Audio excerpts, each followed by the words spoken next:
but sort of not, because it's a great opportunity to learn about something. And even if it's not something that you decide you are interested in, you might know someone that you think would be a really great volunteer with this, because you guys know your church body best. And so you'll know the people who you think should have been here tonight and encourage them to hear or learn more about Safe Families. And I firmly believe that everyone has a role that they can play. So if you remember, I talked a lot about hosting kids in your home on Sunday. That's only one way that you can get involved. And so it's okay if you're not planning on hosting kids in your house. There's other ways that you can get involved. So let's go ahead and just dive right in.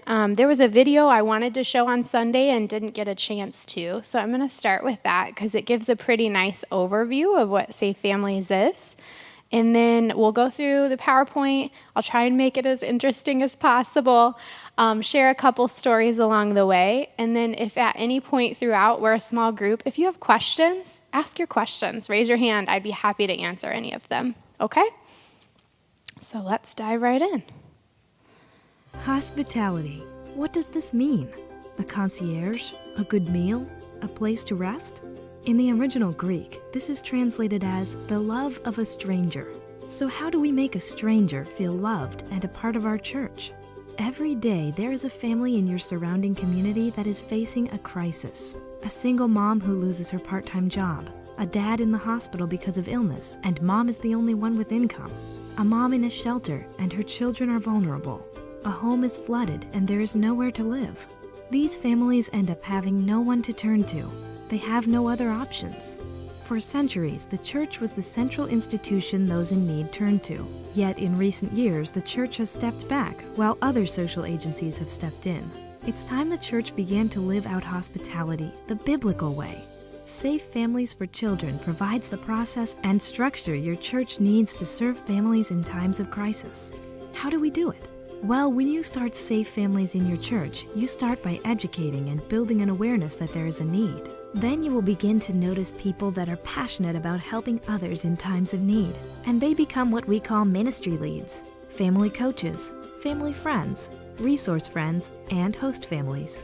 Host. Hold on a minute, like in my house? Well, yes. Host families are highly trained, background-checked, compassionate families. These families are then placed with a child from a family facing a crisis, helping that family and giving them time to get back on their feet. But wait, there's more. As your ministry grows, we help identify volunteers who can aid and support these families. A church ministry lead acts as the connection point between Safe Families and the church. We also identify family coaches, people that coordinate connecting a family in need with a host family and nurturing that relationship throughout the process. Internally, the DNA of your church will change. Families that were hesitant at first will see others doing it and join in. Externally, it will put your church in a new light in the community as it shows your willingness to show biblical hospitality to others. Join us in helping families in crisis by showing them the hospitality they need in a time of crisis. Safe Families.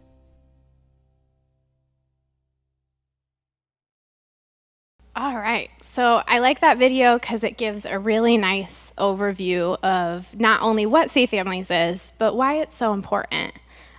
You'll hear me talk a lot about the idea of biblical hospitality throughout. So we've kind of turned hospitality into this Martha Stewart, throw a good party, have the cleanest home, make sure that your lawn looks real nice sort of deal, right?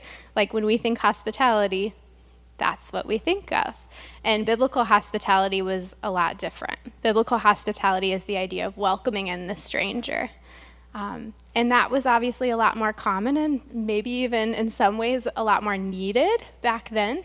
But I think you'll find as we talk more about what Macon County looks like and why Safe Families is so important that that there are people who still need to be welcomed in.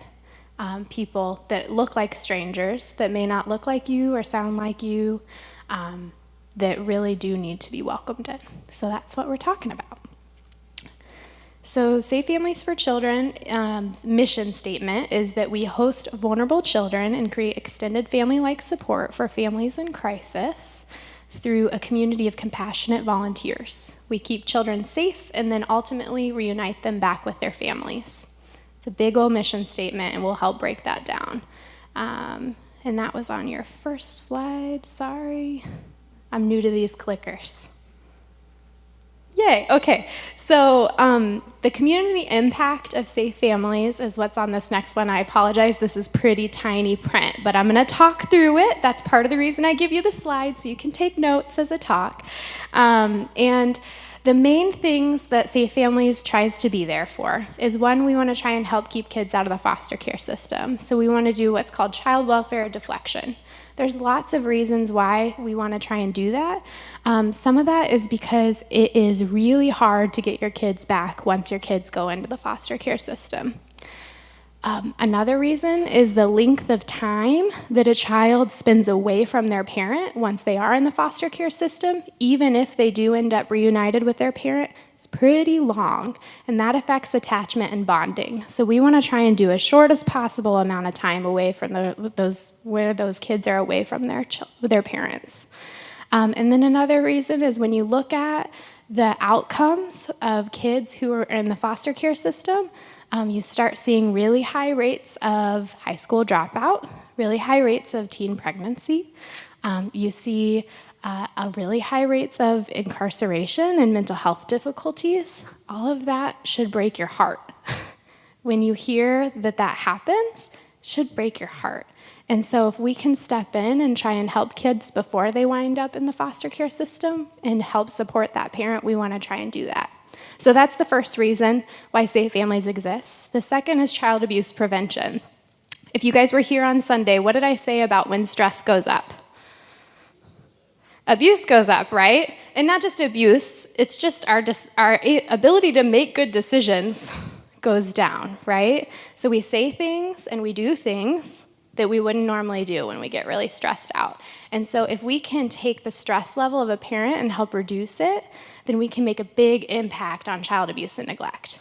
And so that's another reason why Safe Families is here. This one's so important because you guys are the second highest county in the whole state of Illinois for child abuse and neglect rates. That's crazy. And again, another statistic that should break your heart. The third thing is family support and stabilization.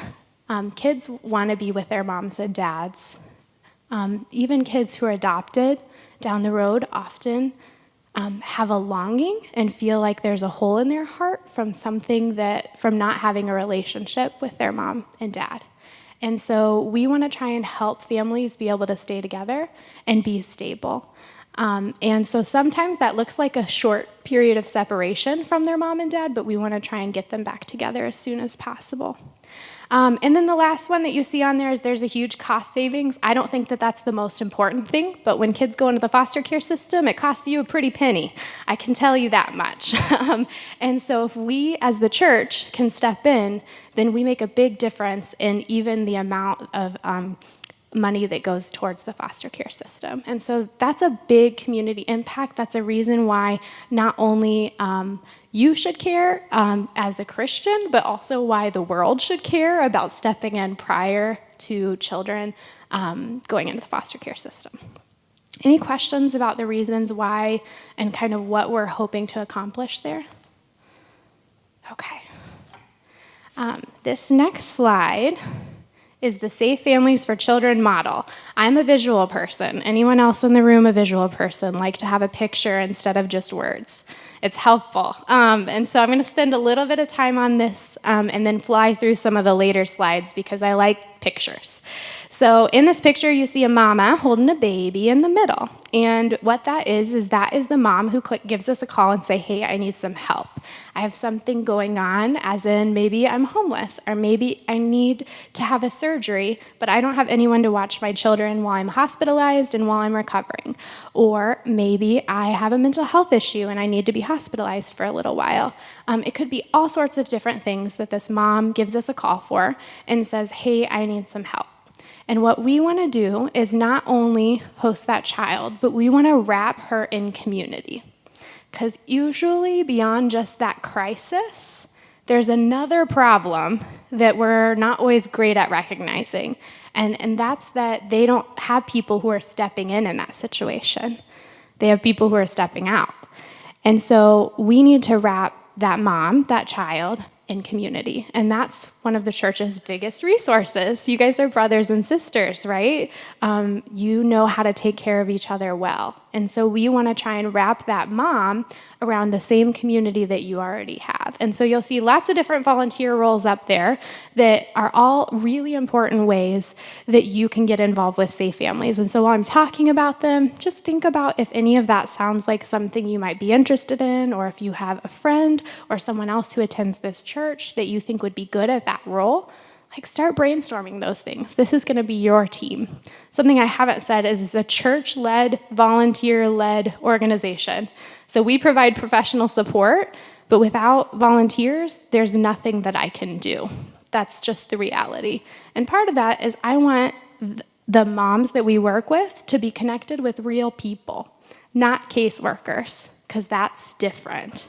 It's different to be connected with someone who's your friend than someone who's getting paid to work with you. And so we want to make sure that these moms have people that they know and that know them well. So the first person that you're going to see up there outside of the family being assisted is going to be the host family. That's the one that has a bunch of little kids around them. The host family is the one who actually welcomes the child into their house. So they say, hey, I think that I have the time, the energy, the space, the ability to welcome kids into my house for a short-term period of time. And their primary responsibility is just to keep the kids safe, to provide a nurturing environment for them, and then start to build a mentoring relationship with the placing parent. Because whenever we have family friends, right, people who also have families, then it helps us to learn and grow as a parent ourselves. So that's what the host family's role is. That one's pretty simple. We'll spend a lot more time talking more about the nuts and bolts of that, but that's the people who welcome the kids into their house. They host them. The next volunteer role is the lady in the purple jacket. She is called is called a family coach. The family coach is there primarily for the host family, because welcoming a kid into your house is really hard. When you don't know the kid, you don't know their routines, they're being completely thrown off of everything that feels normal to them, not only ripped away from mom and dad, but in a bit different house with different routines, different other kids in the house. And so we want the family coach to be there to support that host family and check in on them on a regular basis. So they pop by, make sure that the host family has what they need, that they've got support, and then they also ensure the safety of the child in the house. So they're making sure that the home still looks safe. They're making sure that the child is reporting that they feel safe if they are able to talk. Spending a one-on-one time conversation with that child so that the child has someone that's not in a parental role to talk to. I have a family coach who's great, and every time she comes to check in on the host family, she brings a pile of books with her. So it's like the library comes to the host family, right? And they get this whole new books to read through while they're talking with the family coach. So it's stuff like that, just little ways that you can reach out and support. The family coach also might find out that the host family is really struggling, right? That it's been a really hard week. And then what they will do is come back to your church family and say, hey, it's time to start a meal train. We got to take some things off this host family's plate so that they can continue hosting. And so they're kind of a connection also to the church of the needs that that host family might have so that we can make sure we wrap around the host family well. So that's what a family coach does. The next role, there's a guy and a girl there. They're called family friends. Family friends are the people who say, you know what, I'm not great with kids, or I don't have the space in my household, but I've been a parent before, or I've been through something hard, or I know what it's like to feel lonely, and I can't imagine what this mom or this mom and dad are going through as they place their child with us. And I just want to walk alongside that mom and make sure that she feels loved and cared for.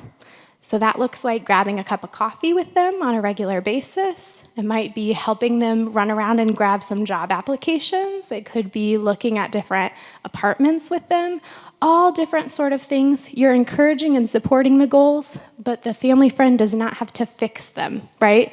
We're not fixers, we can't do that. But what we can do is be an encouragement, a cheerleader, someone who gets to know that mom and just really helps them have a person to talk to. So that's what a family friend does. Then up top, you'll see people called resource friends. Resource friends are fantastic, and they may sound like they're the lesser role in this. They're absolutely not. Resource friends are people who say, I don't have a ton of time. I also don't necessarily have space in my house or the energy to be running around with a bunch of toddlers in my house. But what I do have is some money, or I do have these gifts that God has given me. And I can use my money and the gifts that God has given me to help support the host family, the child, and the placing parent. So that could be things like when you're on your normal daily run, you grab a pack of diapers or an extra can of formula, or maybe even get the shopping list that the host family has and do the grocery shopping for them. It could mean that you are really good at making meals, so you bring by a meal to a host family. A resource friend also could be someone who has a skill in a certain area. So things like budgeting or tutoring or lawn care, or, we could go down the list. All these lists of gifts and talents that you have that could be beneficial to a host family or to a placing parent, and it's thinking about those resources and how you can contribute them. Resource friends absolutely help host families be able to say yes. When they know they have people who are going to step in and help them out, it makes a big difference. And our host families receive no compensation for taking a child into their house. It's absolutely done out of the kindness in their hearts. And so sometimes we have host families who can't say yes unless they know people are going to regularly bring diapers by, or they can't say yes unless they know that someone's going to help out with the groceries every now and again. And so it makes a big difference when we have people who help out with those things. Any questions about any of those volunteer roles off the bat? Okay, that's all right. So in an ideal situation, you'll see there's a church to the left, and the reason why the church is to the left is because in an ideal situation, every single one of those volunteer roles is under one church roof. What would be the benefit of all those volunteer roles being under one church roof? She said communication. That's absolutely right. Can you think of anything else?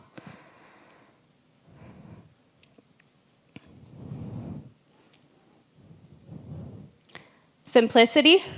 Yeah, that makes a big difference. I think communication and simplicity hits it right on the nail on the head. You guys are already running into each other on a regular basis, right? You see each other on Sunday. You can check in and see how things are going. You understand what's going on because all of you guys are going to this training. So even if you decide that none of these volunteer roles sound great, you're going to understand whenever a host family has a kid in their house what that actually means, because most people will have no idea. And it also just helps with the simplicity piece, right? So you're not trying to connect with someone that you don't already know. You already know these people. In addition, if we have a mom who's willing and interested in attending a church, when she can walk in the doors and she says, oh, I know that person, and I know that person, and this person too, that feels a whole lot different than walking into a room not knowing anyone at all, right? It does. And so whenever you have all this group of people who are ready and willing to open their arms, as well as their hearts to this family, all under one church roof, it makes a big difference. And so that's what we're trying to build here at Riverside, is a whole Safe Families team. And that means we need everyone. We need everyone and all their gifts. Okay. The next thing is how volunteers help. I already talked through all this. This is why I said I'm going to fly through some of the next slides. So we'll go through that one. And then family coach we talked about. Now I'm going too fast. Okay, overall goal. So the goal of Safe Families is we want to love kids and then redeem parents. So it's not just about the children. They get a lot of limelight. They're the easy ones to connect, but it's also about the parent. And that's where we could see the real difference, right? If we don't make a difference in that parent's life, then we're ultimately not going to help that child that much. We're just helping for that short-term period of time, but then they go right back into the same situation. And so the primary focus is really on the parent and encouraging them to reach their goals. And so how do we do that? We host children and we support the parents. I already mentioned this, but the parents' usually biggest problem is social isolation. they don't have positive, supportive people who can step in and help them meet their needs. Doesn't mean that they don't have people that love them. Often they do. They have lots of people who love them. But those people might also be in crisis themselves. And when you're in crisis, you can't really help someone out in crisis very well. And so social isolation is a big deal. And the church's biggest resource is community. I'm going to hit that a ton, so sorry if I sound like a broken record. The things that we offer to a parent is we offer space and time to help them get back on their feet. We give them a break from the daily pressures of parenting. Prayer and a willingness to discuss spiritual issues. A lot of social service agencies aren't able to touch that, and that's something we don't hide. We don't pressure parents. They do not have to be Christians. They don't have to be interested in the church, none of that. But what we do say is that all of our volunteers are motivated by their Christian faith. And when the kids are in a host family, they're going to be going to church with them. And we offer the opportunity for prayer and spiritual conversation. And that's a big deal because that's not something that is always talked about. And spiritual health is a part of holistic health. And so we want to make sure that that's talked about. Help with problem solving. Often when we're going through big problems, we need people to talk it through with and process with. Then social connections to help address isolation. We already talked about that. Hospitality. So just helping people feel welcome. Not just like that it's okay that we're giving you this or a handout, but like, hey, like we're welcoming you into our lives. And then a resource network. So you guys all know people who can help with this or that, right? And so we have a resource network that's really strong here. And we want to tap into that so that we can ultimately wrap around families. A big question that I get is where in the world do we get these parents who call us from, right? Like how do they know that Safe Families is here and that they can reach out and ask for help?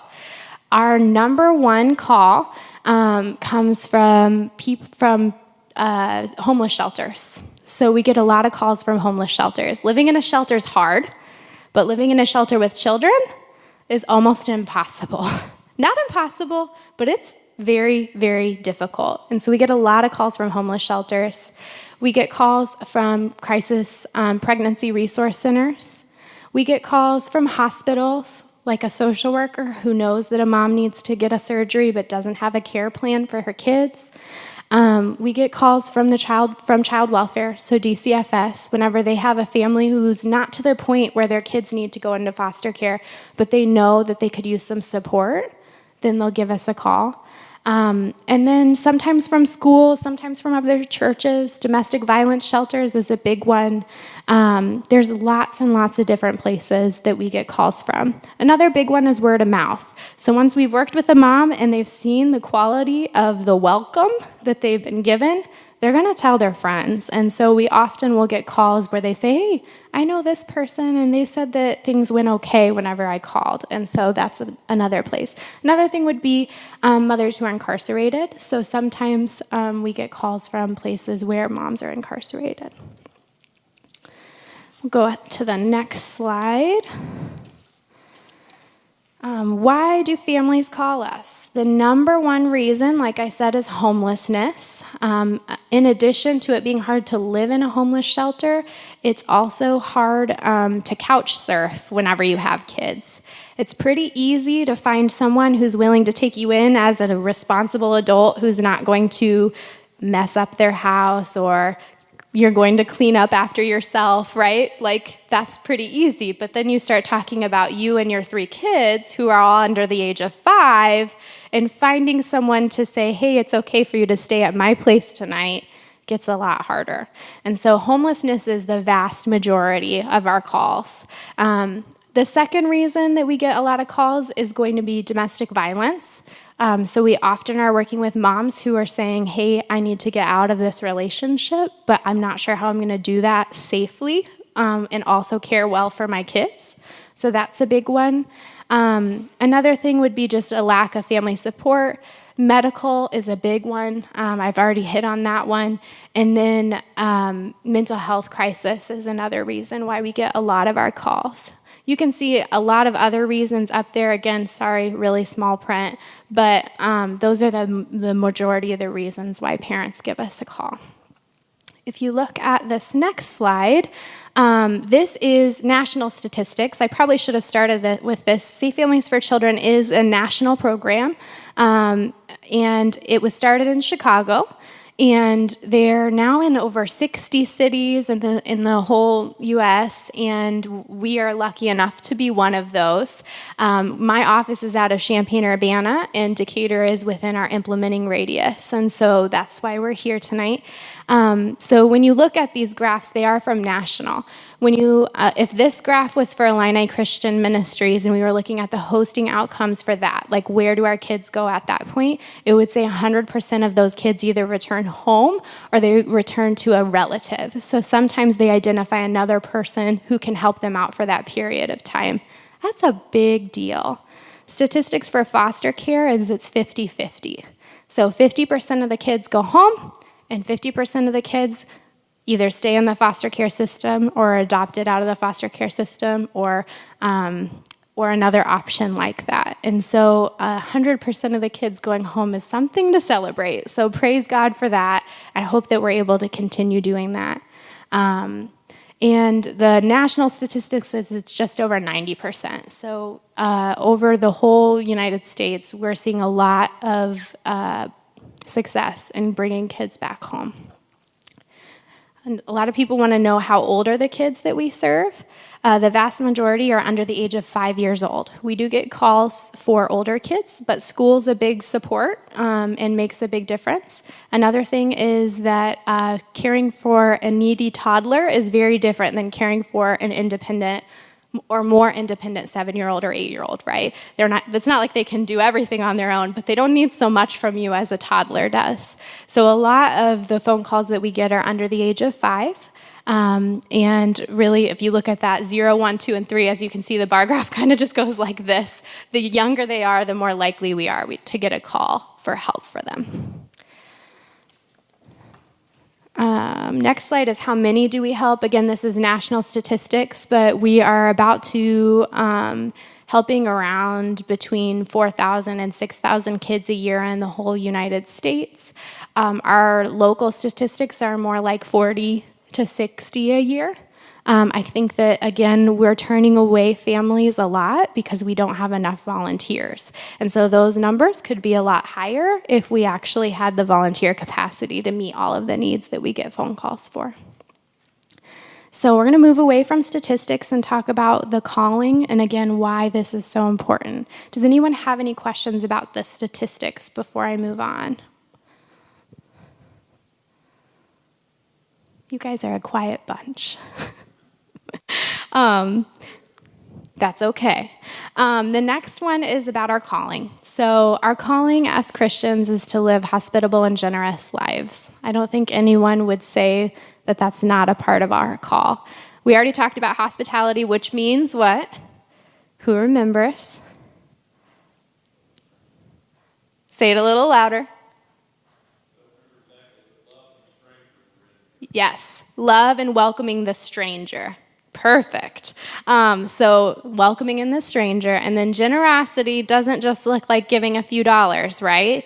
Like it's coming out of the sacrificial parts of our lives to help others. And so we'll talk a little bit more about biblical hospitality here. We're hoping to do the love / welcome of strangers. We want to connect them and be a spiritual extended family for them. So it's funny that it says kind of like a godparent on there because we have had host families who later, after the kid's back home with the placing parent goes through the process of identifying the host family as an actual godparent.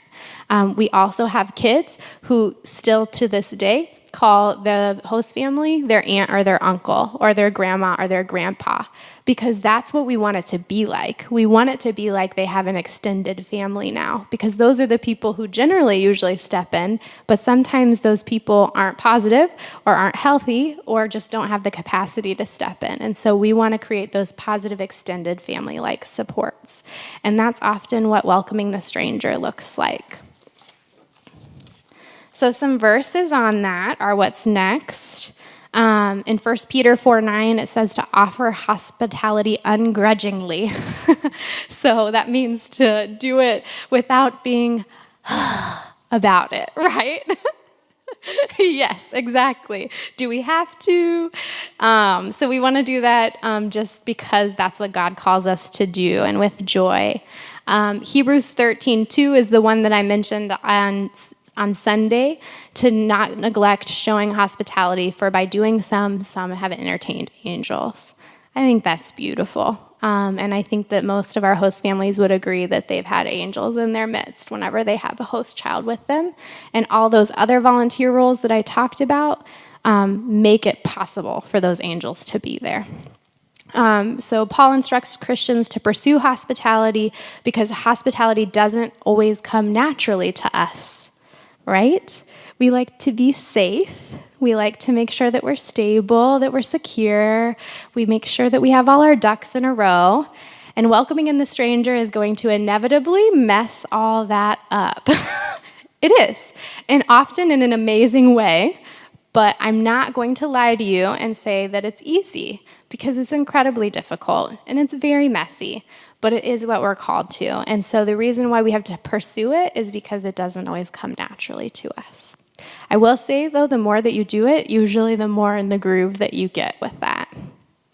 Another major value of ours outside of hospitality is generosity. Like I said, we talk about it as radical generosity. So that's going above and beyond to be generous, being sacrificial with that, giving freely without expectation.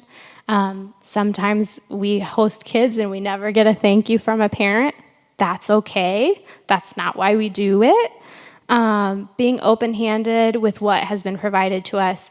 And in addition to that, one of my favorite things is that it teaches children to value people over possessions. So when you start thinking about your kids or your grandkids or your great-grandkids, you want them to be generous people, right? I see some head nods. Like, that's who you want them to be. If you don't model generosity, they will not be generous people. It's that easy. And it doesn't always mean that just because you're generous, your kids will for sure be generous. I can't say that either. But it makes a huge difference. And I have a story that I'll tell at the end about some biological kids of a host family what they learned about generosity and how much of a difference it made to them. Something about hospitality that I should have said is, in addition to it making a big difference in your own heart to welcome in the stranger, it makes a big difference in your kid's heart, because instead of the mission field being somewhere that you go and then you go do something and then you leave the mission field, right? Like, we do these small short-term projects and then we leave it. You're bringing the mission field where? Into your own home, into your own world, into your own life. Even as a family friend, if that's you going to visit with this mom at a Starbucks, your kids see you carving out the time to make time for someone else. And that makes a big difference. Generosity and recognition. So in addition to just being generous with the things and our time, we also want to be generous and make sure that we're showing dignity and worth of every single person. So it doesn't matter what you've done. It doesn't matter what you're still doing. It doesn't matter who you've been. You are valued because you are a son or a daughter of the Lord. And so we want to make sure that we exude that over and above everything else, that people know that they're valuable. Safe Families volunteers aren't paid, like I already said, so that also helps create a really strong connection with the placing parent. Placing parents, whenever they know you're being paid to do this, there's often like oh, well, you're just getting paid to care for my kids, right? But when it's like, no, I'm just doing this because I care and I love you and I love people, and this is something that we do to be generous, it makes a big difference in the way you can connect with that mom. Okay. Ministering to parents. So like I talked about, it's not just about ministering to the kids, it's also about the parent. Things with parents can be kind of tricky because there's going to be a lot of mixed emotions whenever it comes to asking for a hosting, being within a hosting, trying to work on your goals, running into barriers, and that can be really hard.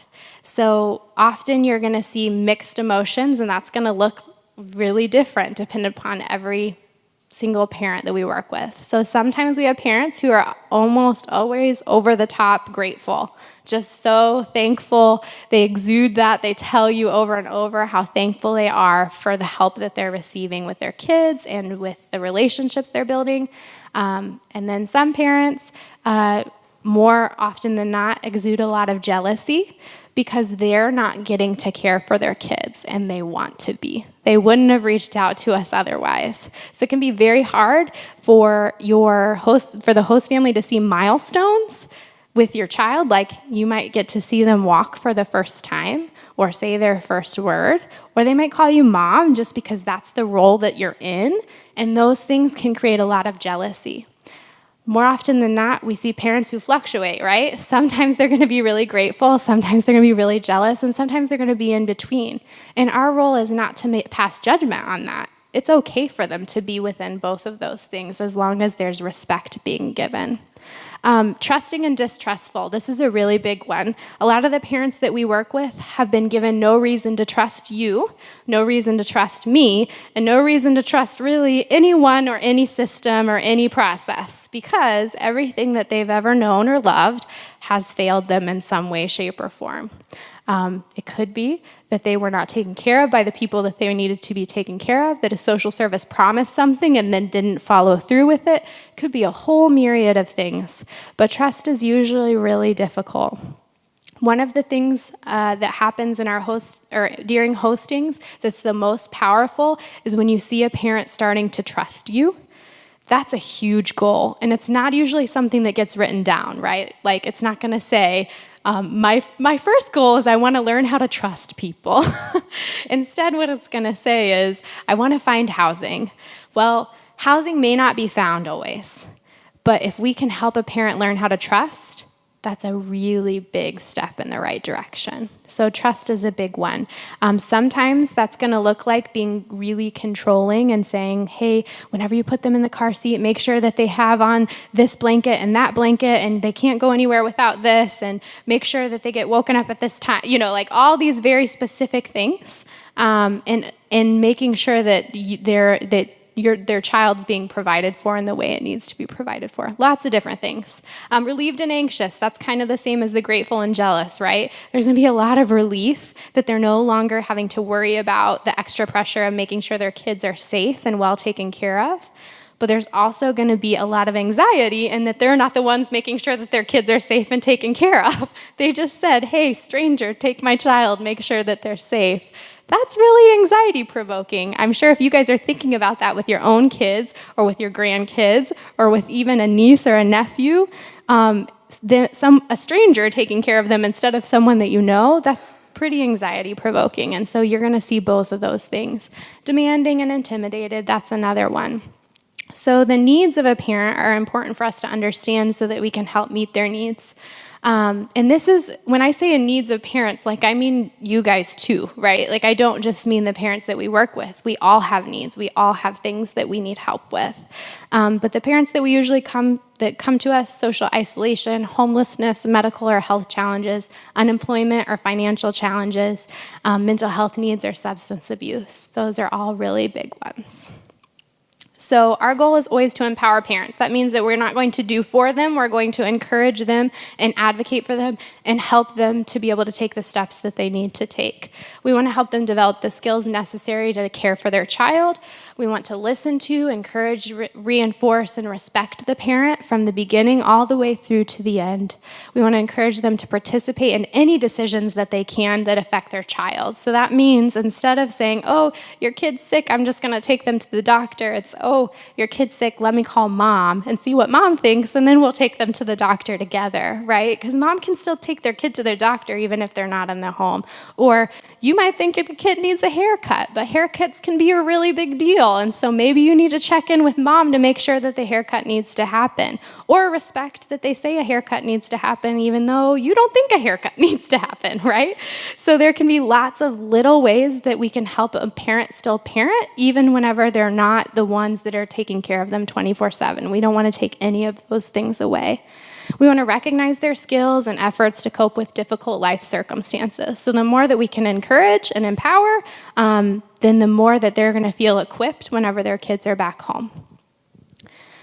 So this one's really hard for most people in the room because once you start caring for a child or you see a host family caring for a child, you want the absolute best for them, right? Who doesn't want the best for any child? Sometimes when our kids return home, it's not in a super ideal situation still, right? Mom could still be homeless. Mom may not have everything figured out exactly the way that she wants to have it figured out. And their home, even if they have a home, might look a lot different than your home, or their routines might look a lot different than your routines. And so what we have to remember is that we want to make sure the parents are good enough parents, but we don't get to make a judgment on a lot of those extraneous things. And when you look at what DCFS says is a good enough parent, we're talking about very basic stuff, which is shelter, being able to provide food, and being able to show some nurture and care for your child, right? And so we have to be very careful that we don't put on a ton of extra pressure on this parent or cast a lot of judgment on this parent just because the way that they care for their child would be different than you would care for the child in your home. That one's really hard, and it's something we talk through from beginning to end because it's always going to come up. It's always going to be hard. But we just want to support them through that crisis and then get the kids back home as soon as possible. One of the ways that we help encourage parents to become good enough parents is by emphasizing the protective factors. I'm not going to go into depth on them, but if you guys decide that becoming a volunteer with us is something you want to do, you'll learn a lot more about each of these protective factors. One of them is resilience. Anyone know what resilience means? You're going to get a gold star in my book if you know what resilience means.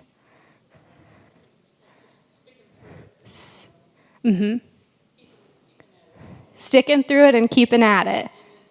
Even in tough times. Yes. It's your ability to bounce back from those things, right? We all go through hard things. I made you guys raise your hands on Sunday if you've been through a crisis or a hard thing. Every single person in this room has. You're not alone. But there's something powerful about looking back on those hard things and then saying, whoa, I still have a pulse. Whoa. And I even got myself to come this Wednesday night, even though all of this happened and went on. And whoa, look at where I was and where I am now. The more that we can remember those things and then celebrate those things with people, it helps it build and encourage resilience even more. And so we have to recognize that our parents grew up with really hard things in their life, and they're still parenting, and they're doing a great job at it. And they're still making sure that their kid's taken care of because they wouldn't have called us if they didn't want to make sure their kid was taken care of. There's all these pieces where we want to build in and encourage resilience. Social connections, we already talked about that. That's what the church provides. That's what you guys would have the ability to do. We want to encourage knowledge of parenting and child development. Who knows everything there is to know about parenting in this room? Oh, yeah, so that's one nobody will raise their hand on, right? We don't. We all have room to grow. And so we want to recognize that we ourselves have room to grow and the parents that we work with have room to grow. That's not a judgment thing, that's just a reality thing. And then concrete support in times of need, that's making sure that they have the ability to seek out the resources or be provided the resources that they need. Could look like knowing where the food pantry is and how to access it. Could be knowing how to get utility assistance, all sorts of different things. And then the last one is social and emotional competencies of children. So again, knowing what those milestones are, how to help your child reach those things, how to meet their needs when they are having an emotional difficulty. And the protective factors, what they do is the more protective factors that you have, the less likely you are to abuse or neglect your child. So it makes a really big difference in the family. And so it's a very active tool. And again, you learn more about each of those things so that you can implement them in your own life as well as mentor and encourage them in the parent that you're building a relationship with life. Okay, I'm going to go kind of quickly through how a hosting happens, because I know some of you are probably interested in hosting and some of you probably aren't. But just know that I'm not going anywhere. If you're interested in learning more, we'll definitely make sure you learn more. But generally what happens is that there's a crisis and a parent or the agency that's working with the family gives us a call. We make sure that it's appropriate. So if a child is out of control behaviorally or has a lot of medical special needs or even has a mental health diagnosis, we want to make sure that the only way we say yes to that family is if we have a host family who's actually trained and equipped and able to step into that child's life, because it wouldn't be safe for the child and it wouldn't be safe for your host families. So we do the vetting. We make sure that it's an appropriate fit. We make sure that there's a plan for sustainability, that it's not just, I have zero idea or I'm not planning on parenting anymore. That's not an appropriate call, right? Because we're always talking about reunification. So that all comes through us. Once we say, you know what, this is good, what happens is we send out an email to all of our host families who are trained and approved, and they get very basic stuff. So it'd say something like, a 6-year-old needs hosting for about a month while mom works on finding hosting. The 6-year-old has asthma and is allergic to whatever, right? So the very basic stuff that you need to know in order to be able to say yes or no to the situation. Then you would say yes or no, and if we were able to identify a host family that was a good fit, then we would move towards doing paperwork, and that's when we actually meet with the parent. So what is actually extended to the host family is called short-term legal guardianship and power of attorney for health care. Neither of those things takes away any of the rights of that parent. So they maintain full custodial rights, and it's a completely voluntary placement. So what that means is if at any point the parent says, you know what, I haven't met my goals, but I'm still ready for my child to come back, or I met my goals early, and so I had thought I needed a month and a half, but I'm okay now, we can end it at any point. We just ask that they're reasonable. So they don't call at midnight and say, give me my kid right now, because that's not going to be best for the child, and it's not going to be best for the host family and down the road. But as long as it's reasonable, we're going to work to get that child back as soon as possible. It allows the host family to be able to interact with school personnel, with the doctors, all sorts of things like that. So sometimes we have placements that are needed the same day. Sometimes we're able to accommodate that. Sometimes we're not. Usually our turnaround time from the moment we get a call is more like 48 hours. So it can be hard if there's an immediate crisis. If we don't have volunteers who can step in right then and there, sometimes it just doesn't work out for us to be able to help.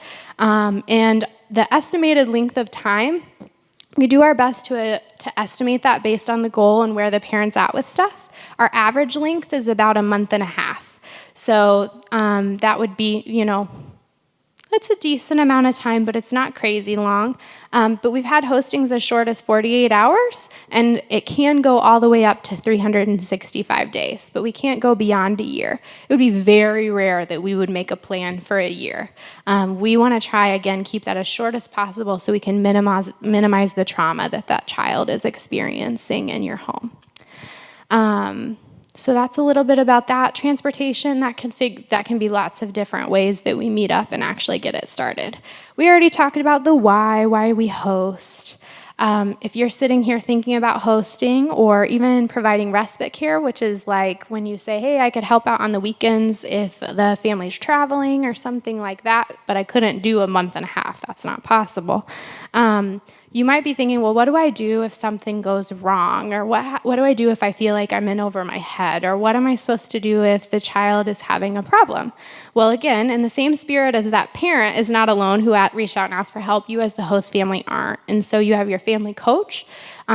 You'd have a ministry lead here at Riverside who says, we want to help lead this ministry. Right now, TJ is probably going to be that. Not for sure. We're still working those details out.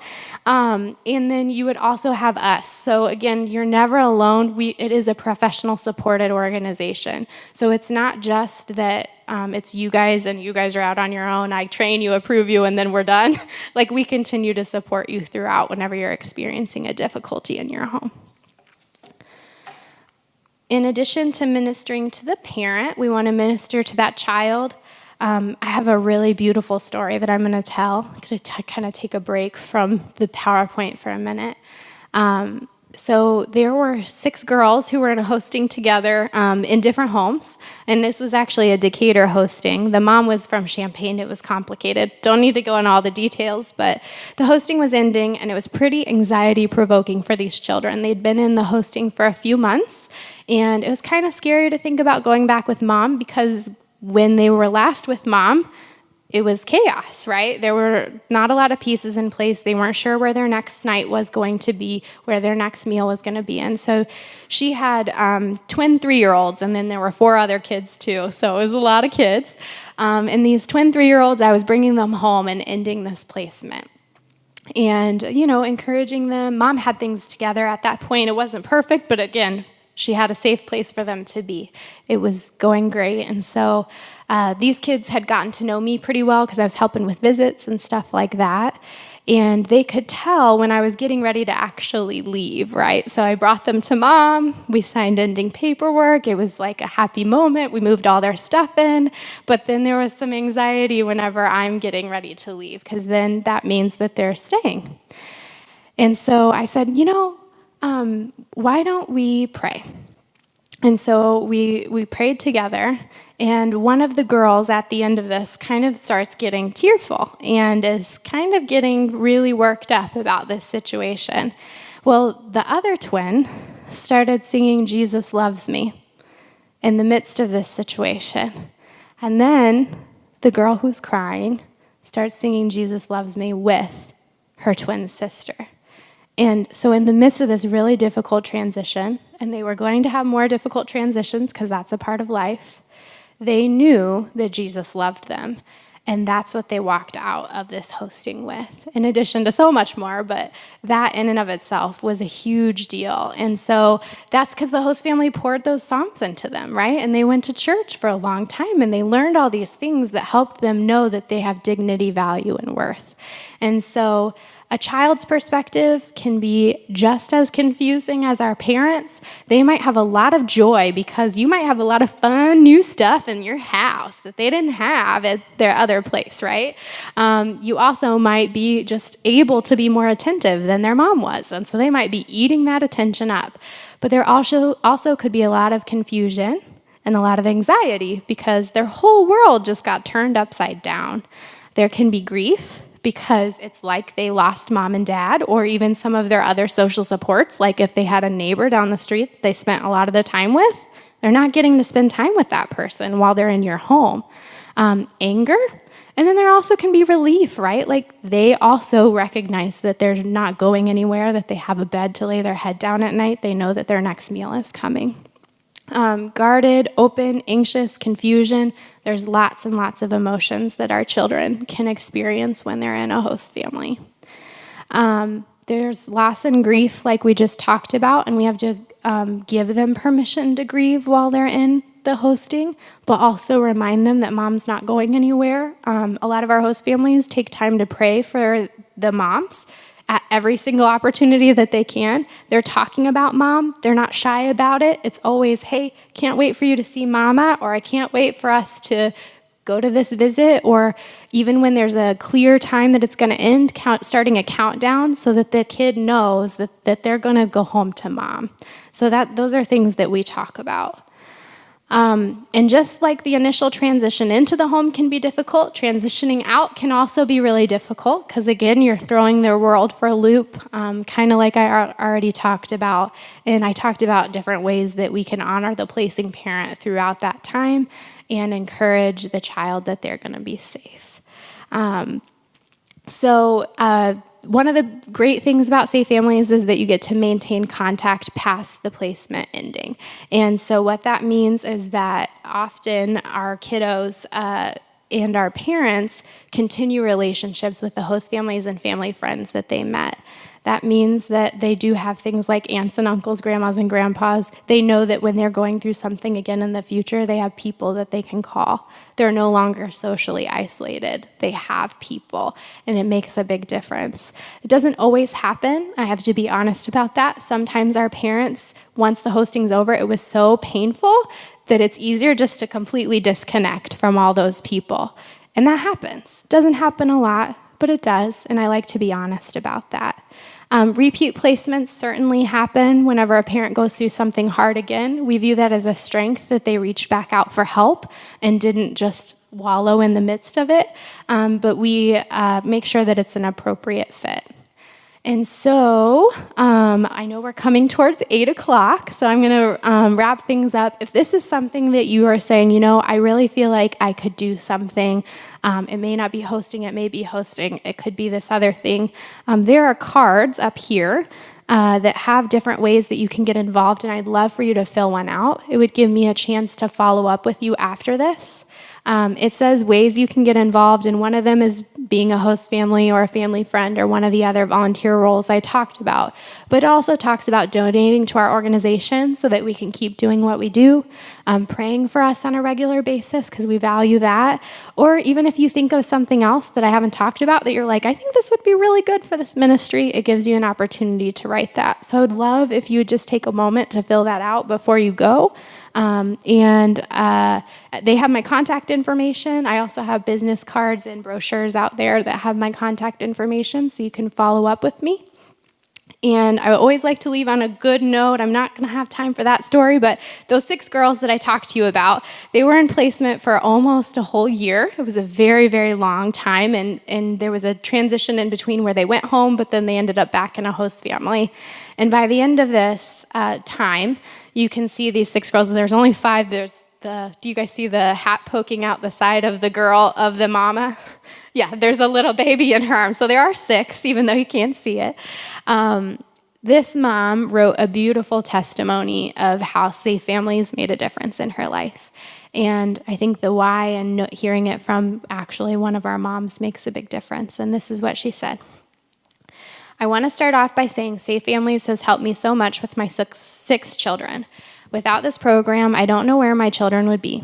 The program has helped me become a better mother. It also has helped me know that there are actually good people in this world. I was homeless for over a year, and I never thought that I would ever be able to provide for my children again until I met Jessie and the other people that work with Safe Families. As soon as my girls were home with the host families, I started to get a lot of help. I'm in my own apartment now. I'm working, and I'm also going to school online. I'm truly blessed to say that Safe Families has done a complete turn on my life, and I want to thank everybody in the program once again.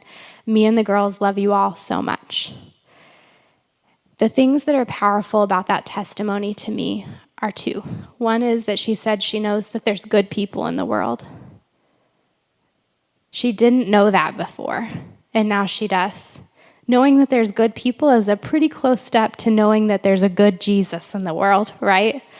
And so she may not be there yet, but she knows people who are pointing her in that right direction. It also makes the world feel like a safer place when you know that there's good people in the world, which also helps you provide for your family and provide for yourself in a different way than when it feels completely unsafe. The other thing is that she ended it by saying, me and the girls love you all so much. So it wasn't, hey, thanks for loving me. It was, I have something to give back to all of you, and that's my love. So when she knew that she was loved, she also realized that she had enough dignity and had something to give back to all the people that had helped her out. So I love that story. I love this mom. I love these girls. And I hope that it touched your heart in one way or another. And thanks for spending your Wednesday night with me.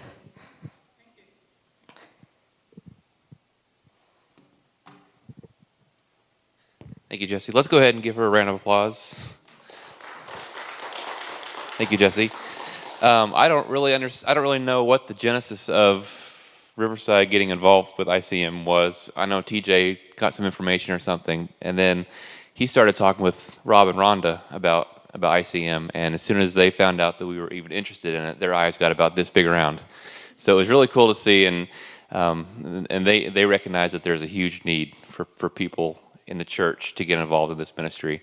And so I would just encourage you guys just to pray about what God would lead you to, and how he would lead you to be involved in this ministry. So we thank you, Jessie, and we're going to be dismissed. One announcement before we are dismissed. Next week on Wednesday is July 4th, and so we're not going to be having any services. We just want you guys just to spend some time with your family. celebrate the holiday with your family, and we'll plan on meeting together on the 11th. So, good enough. There we go. So we will be dismissed. Thank you, guys.